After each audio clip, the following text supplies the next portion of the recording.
If you haven't heard it already this morning, Happy New Year. We're glad you started off your year on the first Sunday with us. How many are still on with your New Year's resolutions? Anybody? One over there. No, behind you. It was behind you.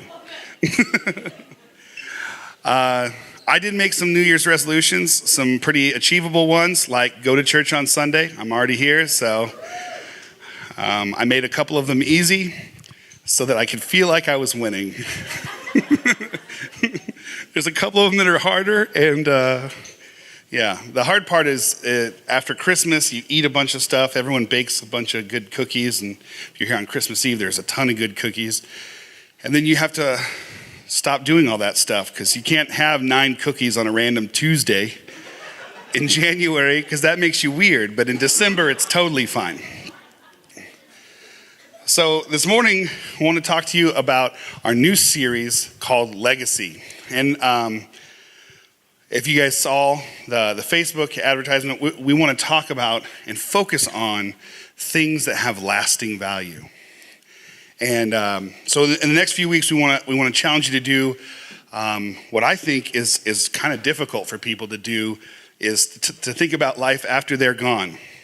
And anytime you start to talk about life after you're gone, or for a normal husband and wife, you start saying, well, honey, after I'm gone, the wife will be like, oh, no, let's not talk like that. My wife doesn't do that. She starts a lot of sentences like, when you're gone, I'm going to cook tuna casserole every day because I hate the smell of tuna and she never is allowed to.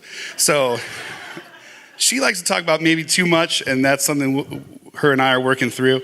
But if you're not like my wife and you don't like to talk about after you're gone, we want to challenge you to do that. And for whatever reason, I'm not afraid to talk about death. I've experienced it a lot in my life. Through friends and family, and research shows that everyone dies. I worked really hard on that this week, so I found out, gave you the answer. Everyone dies, and so why don't we just look at the person next to you and say, you're gonna die. Okay, that was dark. No, don't do that. You're gonna die. If you whispered it, it's weird. The other reason why I'm not afraid to talk about death is, as a worship leader, I've had to play at a lot of memorials and sing a lot of songs. And so I'm a sympathy crier. And so if someone else starts crying, I'm going to start crying. And so I've had to learn to just shut down and be able to sing because I can't sing and cry. And so I don't know, I'm just used to, as a worship leader, singing at different memorials and preparing for that kind of stuff. Many of the pastors I've worked for have taken me into the rooms with the families as they prepared for the memorial, and to ask them, hey, tell me about your loved one. Tell me about grandpa or grandma or aunt or uncle or whoever. And there's a large group of them actually that they don't know what to say when you ask that question. The room can be kind of quiet, and people kind of look around waiting for the next person to talk. It's like when you say, who wants to pray? And everyone kind of looks around, like, someone's going to say yes, right? And it's kind of like that. They look around and someone's going to say something about Uncle Johnny, and then one person will say, oh, he loved college football, something real deep like that. Or he was one heck of a gardener. And he never turned down a good steak. Who turns down a good steak? And so you're in that room and you're trying to how do I craft a memorial service about football, gardening, and steak? And then you go into other rooms where that's happening, and they can't stop talking about their loved one. They say things like, oh, well, Grandpa Joey taught me this. He invested in me doing this. He instilled in me the love for this. And they're almost interrupting each other to tell these wonderful stories of their loved one. And so, unfortunately, it's about 50-50 in my experience of people who have I don't know what to say versus I do know what to say. There's a famous comedian that said he went to a memorial, and when you can tell when they don't have anything to say about somebody. They'll be like, oh, well, he paid his taxes on time. And they're like, oh, yeah, that's a great quality. So what we want to do is we want to live in such a way, and I'll put this on the screen, to ask the question, how can we live in such a way that we have a legacy, that our values and our faith outlast us even in generations to come? And so think about this today. Today we're here at church, and all over the world there are people in church, all because this small group of Christians 2,000 years ago were followers of Jesus Christ, and their faith, their legacy of faith outlasted them and spread across the globe. And so we want to live in such a way that we have that same thing. And so today it'll be a little bit different. I'm going to spend a lot of this time introducing the concept and what the next few weeks are going to be about. And so that'll be a little bit different. I want to read a verse to start that's we're going to look at throughout these next few weeks. It's Psalm 112, and we'll start in verse 1 and read different parts through verses 6. So, let's see. There it is. Oh, sorry. How joyful are those who fear the Lord and delight in obeying his commands. Their children will be successful everywhere. An entire generation of godly people will be blessed.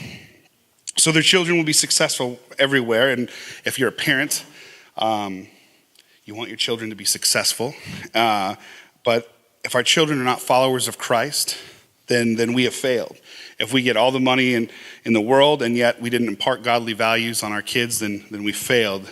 For me personally, if I'm leading a wonderful group of people in a worship team, but my family doesn't know what it means to worship or who we're worshiping and why that's important, then I have failed. So verse 3 says, they themselves will be wealthy. And we want to come and talk about that again at the end, and their good deeds will last forever.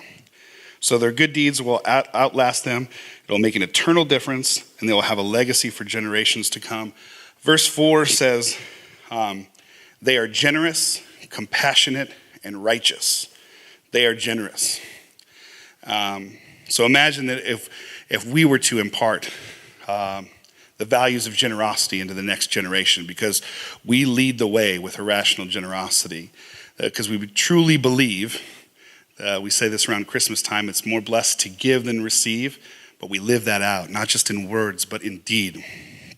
And they're compassionate, caring deeply about the needs of other people, not bowing down to the culture's idol of self-worship, but caring deeply for the needs of others. And righteous. Verse 6, the second half of verse 6 says, those who are righteous, they will be long remembered. So they won't die, and people will say they love college football or gardening. Their values, their faith will last.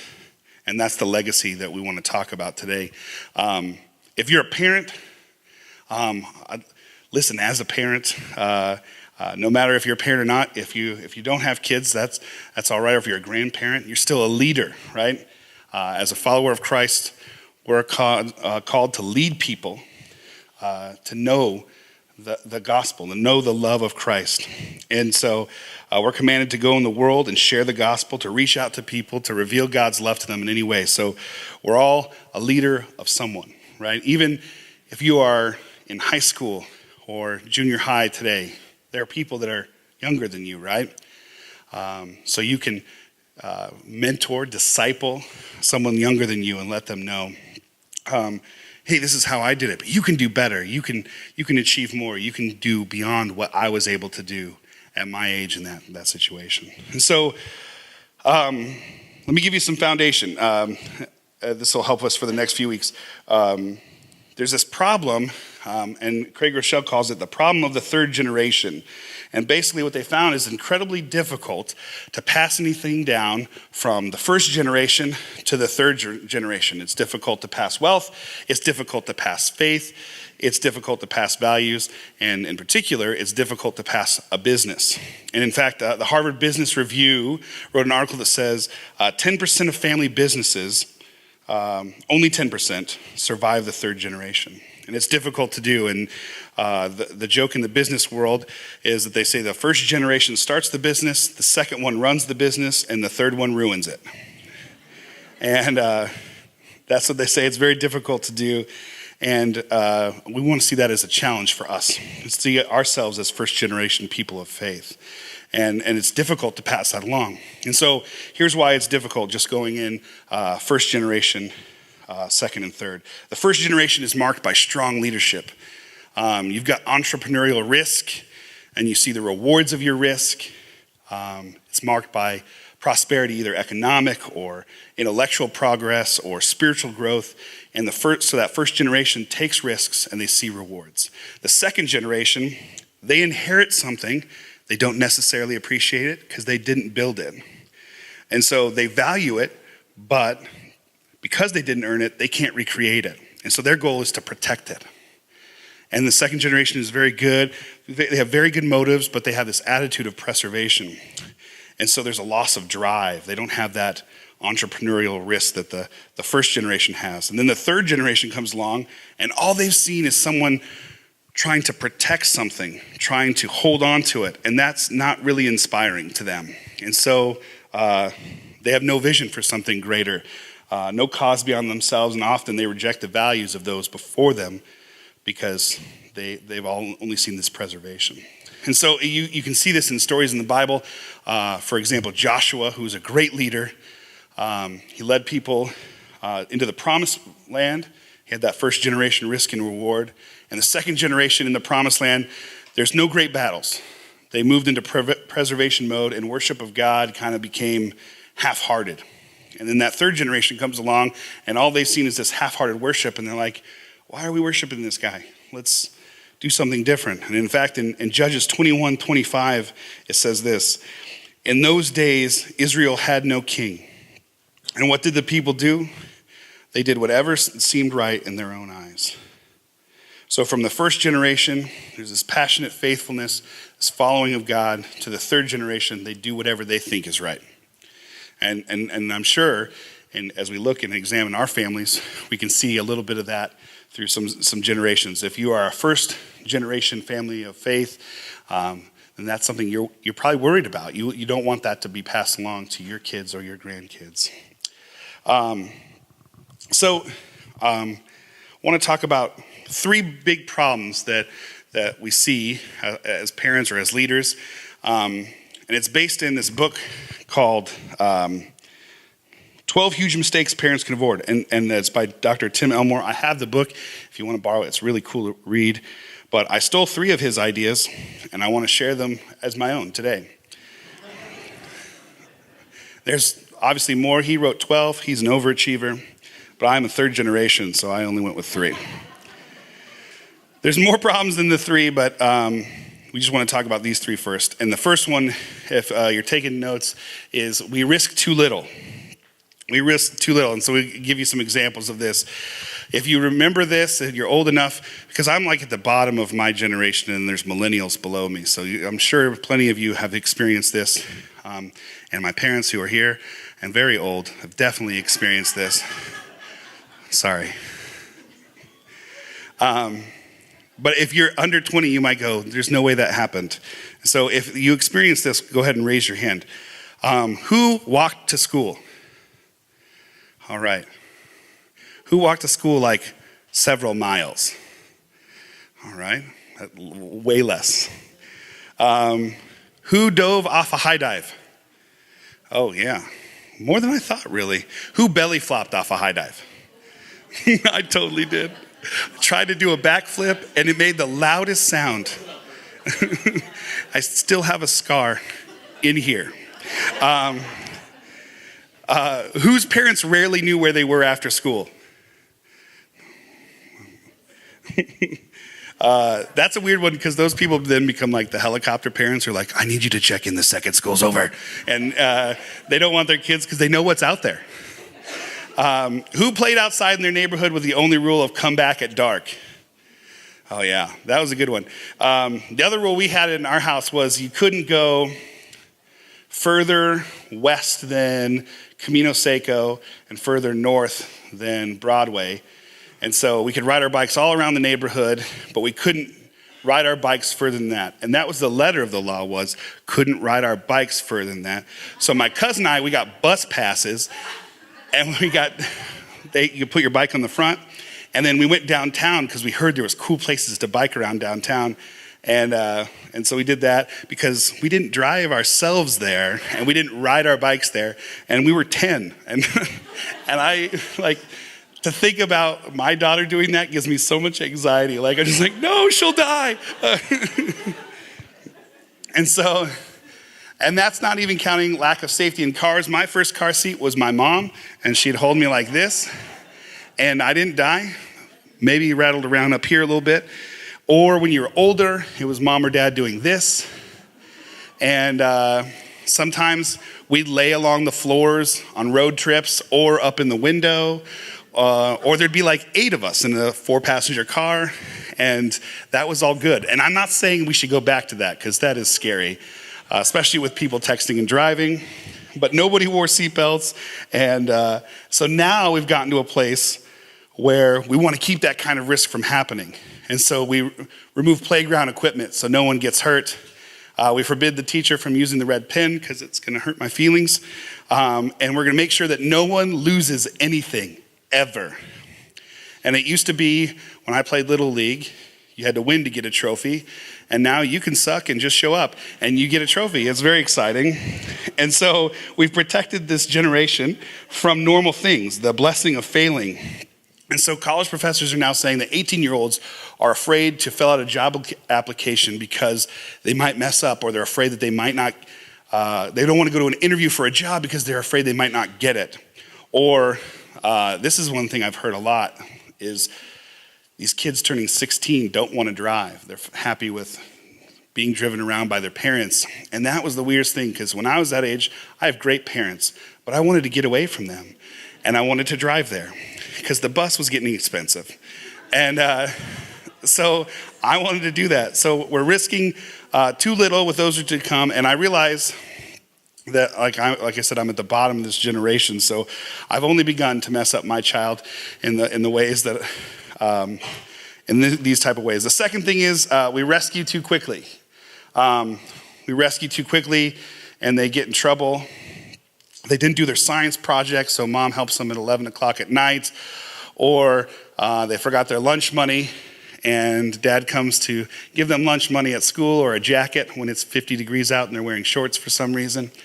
I'm not targeting you. Other people have done it. My daughter's looking at me like I'm talking about her. And so,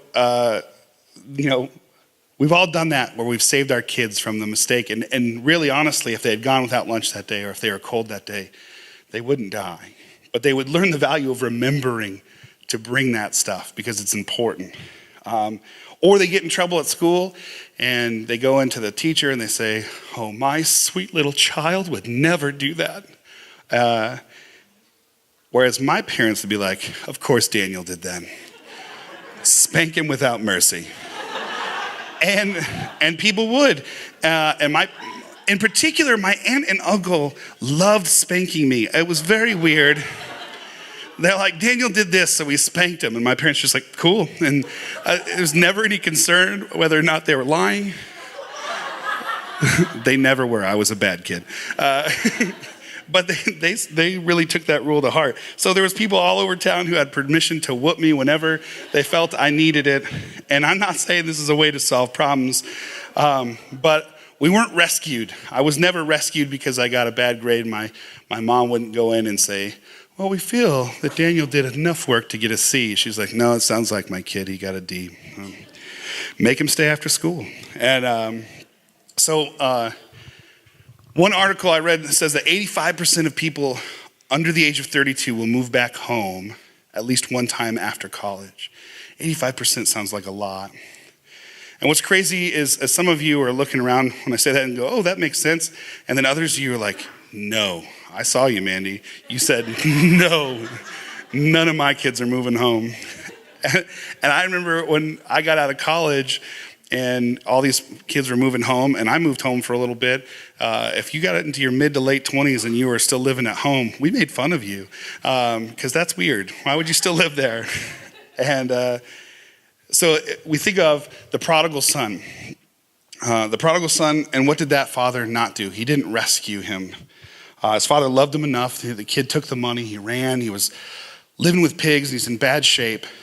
And the father loved him enough not to rescue him. So the son could have natural consequences of sinful, bad decisions. And so on his own, he could come to his senses and say, this is no way to live. And so in some ways, we're protecting this future generation from the natural consequences of some bad decisions.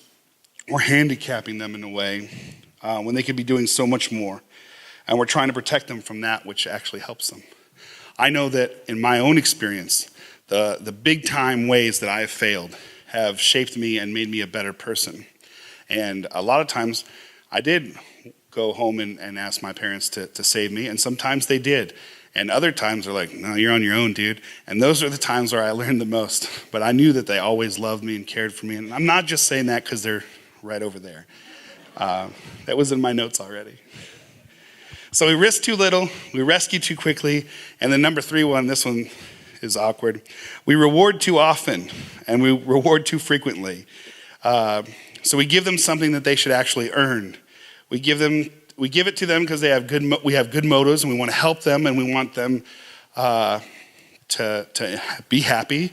But the better thing for them to do is to earn it. And this might be a slight understatement, or it could be an overstatement. Like a kid gets an allowance at age 7, $100 pair of shoes at age 10 because everyone else has them, a mobile phone at the age of 12, a car at 16, none of which they worked for. And then they have no chores at home, and they've never earned $1 on their own.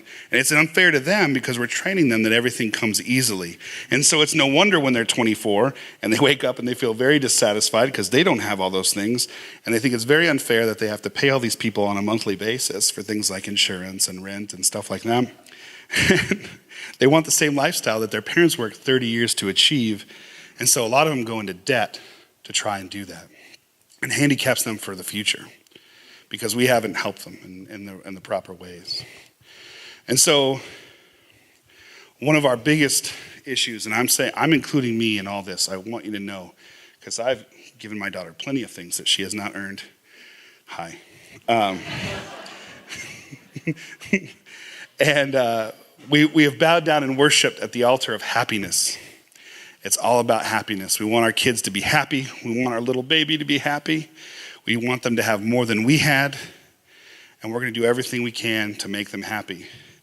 And we're going to protect them from anything that might make them momentarily unhappy.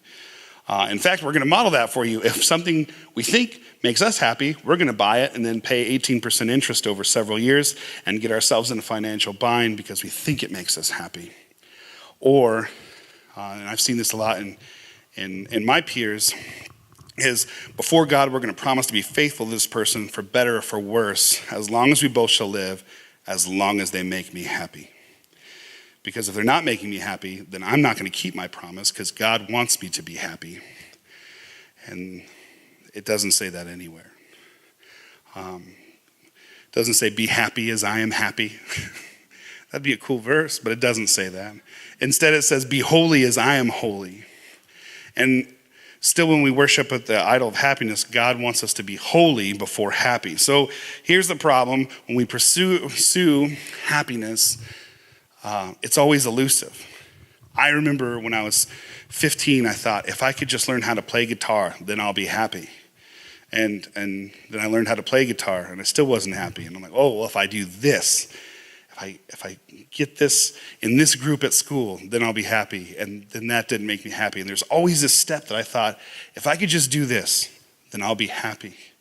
And it was never changing because I was still my miserable self bringing it to wherever I thought was the finish line for happiness.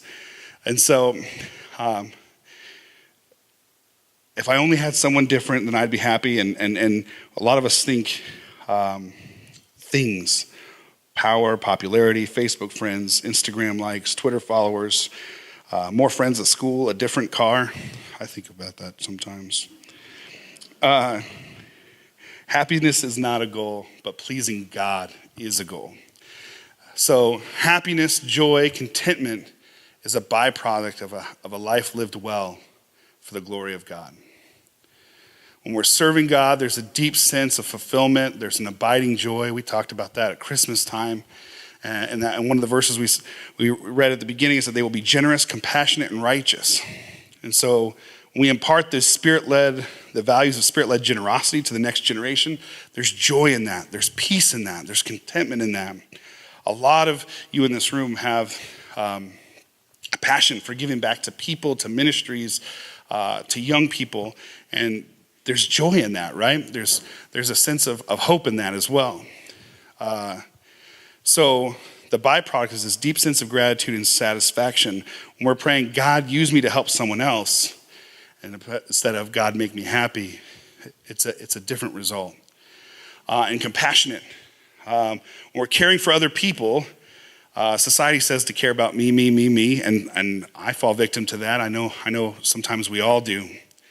In fact, sometimes when I was preparing this, I would get to this point where I was talking about this verse, and I'd be like, compassionate, and it's hard sometimes. We did this test when we were, not a test, it was a spiritual gifts assessment when we first started. And just so you know, I have the lowest mercy score of anyone that works here. That's enough out of you. And really, ever since I found that out, I've been trying to be more merciful in every interaction to every person I meet, because sometimes I'd be like, someone would tell me a problem, and I'm like, oh, you did that to yourself. And then I'd walk away, and I'm like, that's not what they needed. Or just walk away saying, oh, bummer for that guy, I'm gonna move on. And I think about me, or well, at least that's not happening to me. At least I avoided that mistake. And so since I've done that, and I've not been 100% successful, but it did shine a light that I am really bad at showing sometimes compassion and mercy towards other people. And so it's something I know I need to work on, and I'm sure some people in this room, including Preston. And so I put this meme up on the screen, Harrison, we put it up there. This might be what you're thinking right now. I am the only thing between you and lunch. I'm not a pastor, but I'm a worship guy, so I might be the only thing. You're like, dude, we get it. Think about other people. But I really want to force us to think about others and to think about later, and that's very difficult for us. Because when we think about others, and we think about later, and we care about others, and we do something for them, then there really is joy in that. And if I'm passionate about one thing in life, it's discipleship. I love pouring into other people and the next generation. As many of you know, my last job, I helped out with the youth and leading youth worship. I've had the privilege to go to Push Ridge and lead worship for their retreat, and I love giving back because there is joy in that. I know that I can't make myself happy, that people can't make me happy. If I put that kind of pressure on my wife for her to make me happy, I know that at some point I'll be disappointed, just as she would be if she was expecting me. But there is contentment and happiness in serving and being close to God. Then righteousness. So when you're set apart living for the glory of God, people might make fun of you, but you don't care because you've already determined in your mind you can't please everyone, but you can please God.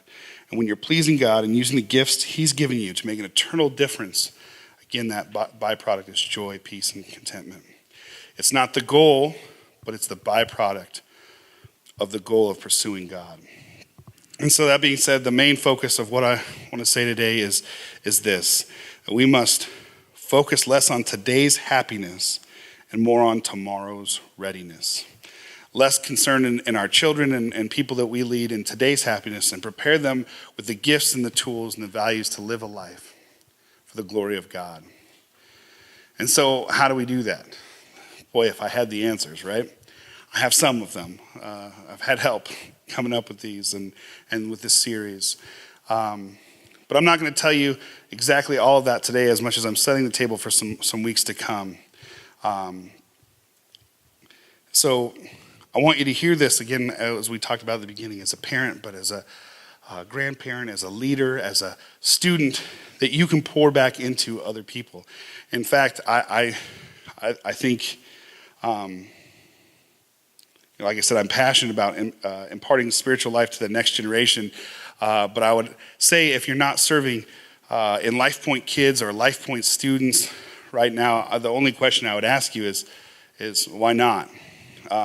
If you are a Christian and you've experienced the grace of God and the blessings that God has done in your life, why would you keep that to yourself?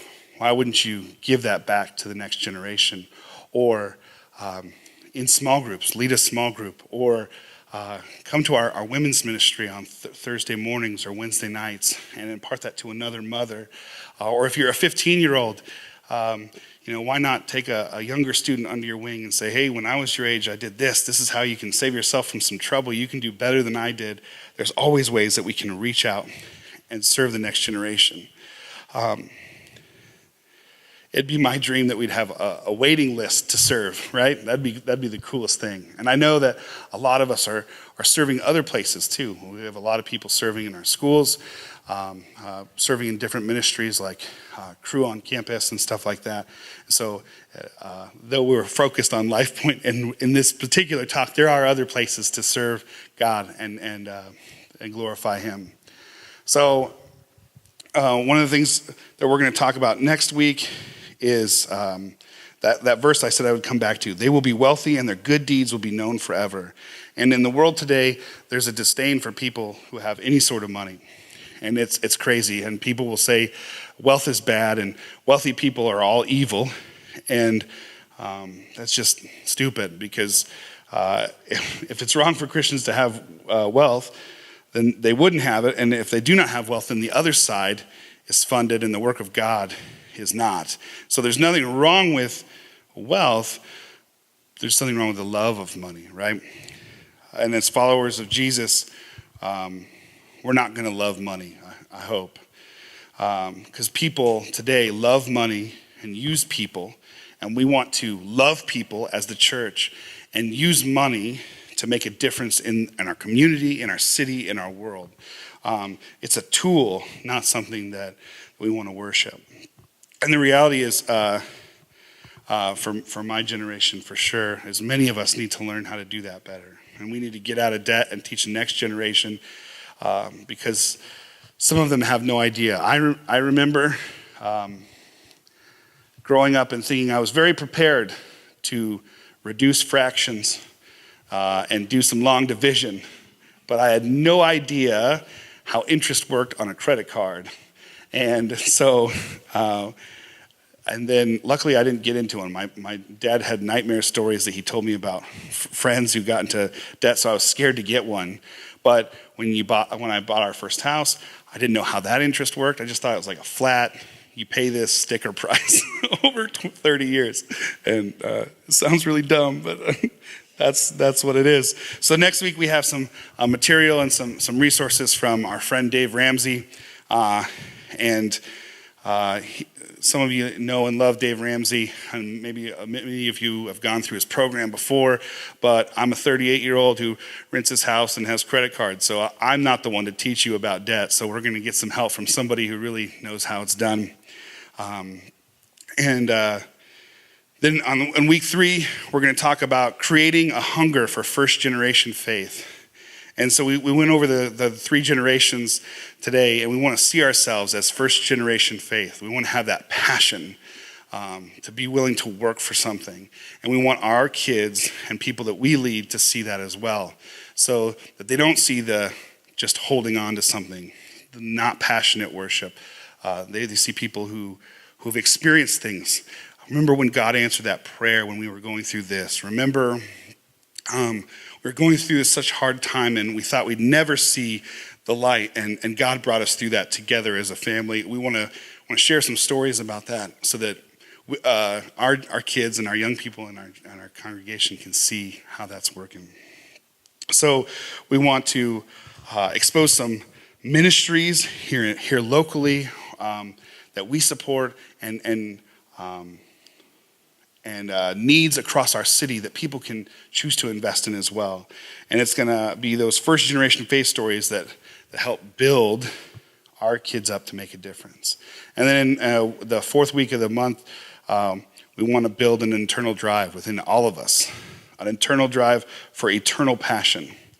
A lot of people, myself included, have kind of dogged this next generation, but I love them a lot. One, they're really funny, but also they love people. They care deeply about needs in our society and our community and other people. And I believe in them as hard as that can seem sometimes, mostly because one of the millennials that I know is going to take care of me when I'm older. She's promised. So we want to expose all these ministries and needs of our local community, because we don't just go to church, we are the church. We talked about that last time I was up here. And then we want to expose them to what it feels like when you're used by God to do something. This youth group I was helping out with, we'd gone through a few weeks of setbacks. We had caught some kids doing some real bad stuff before and after our service, and we had kids that just weren't engaged in worship and weren't engaged during the word, and me and another leader were just looking at each other like, what are we doing here? Are we just spinning our wheels?